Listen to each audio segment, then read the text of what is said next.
Senators have been sitting on crucial government bills that ought to have been passed.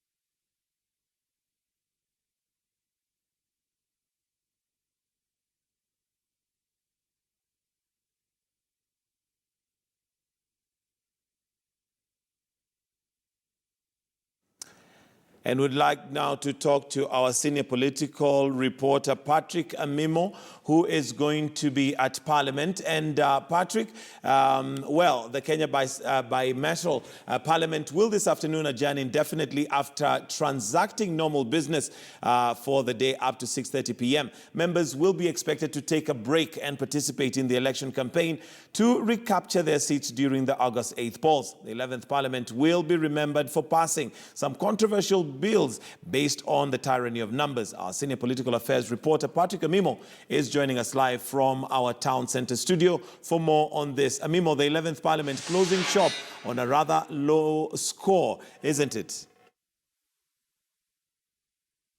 Thank you, Gitonga. The 11th Parliament will come to an end, at least it will adjourn indefinitely this afternoon after completing its term, which is expected to end officially on August 8th, but then to allow for the campaign period, which is about 60 days, then that's why it has to adjourn or mid-June on at least to allow members to go and participate in the campaigning and electioneering activities.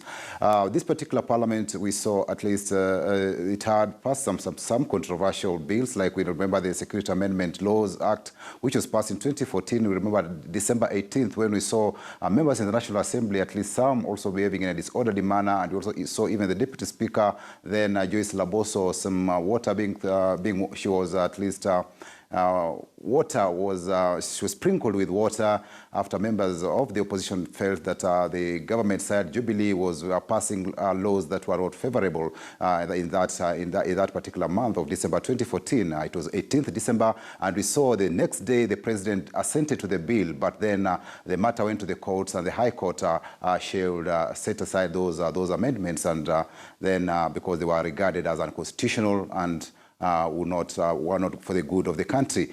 So that was at least some of the highlights that happened in the 11th Parliament that time. But as we head towards the last day of the 11th Parliament, we'll see they'll also be moving amendments to the standing orders. The standing orders that will guide the operations, the way of doing business in the 12th Parliament. And among these, some of the amendments that they'll be looking at will be to do with the expulsion of members in the House. Remember last year we saw Ugenya member of Parliament, Opio Wandai, being expelled from the House for 11 months just because he was protesting the state of the speech that had been made by the president at that time. And the Speaker, Justin Muturi, invoked Standing Order 111, which says that in case a member acts in such a disorderly manner, then he's been expelled for the rest of the session. And that time, given that it was April, it meant that Wandai, having been suspended for a session, and it was April, then it meant he was to be suspended for almost 1 year. But now we see with the amendments, they are now looking at it and say that in case of such a disorderly act, then a member will be expelled for a maximum of 90 days. The other issue that they'll also be looking at with regard to the standing orders will be to look at what really pertains to a disorderly act. So there are certain amendments that members will be moving on the floor of the House this afternoon to look at what constitutes a disorderly act. And also they'll also be looking at how to protect the mess, because the mess is the authority of the House. And we've had attempts in the past where members have gone to grab the mess in case they feel dissatisfied with the way the House has been conducting its business. So there are also rules that will guide, should a member go and grab that mess, what action should be taken against that particular member. So those are some of the provisions that the Parliament this afternoon will be looking at. And also early this week, we saw the President express his reservations of the finance bill with regard to the taxation measure that was slapped on betting companies, because the National Treasury had suggested that betting companies should pay 50% tax on those betting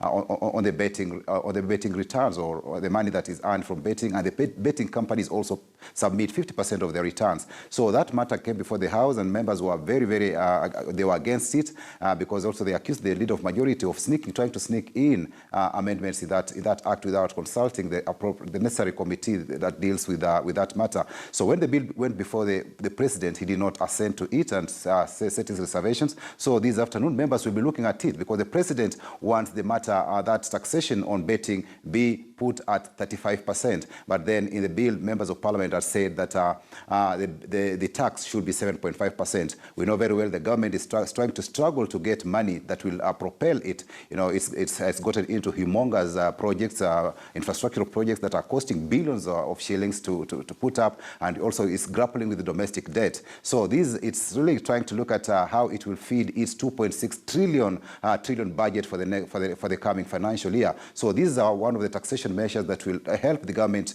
to boost that. But then we see in the National Assembly, it has really raised controversy, with members thinking that the government has overstretched its arm.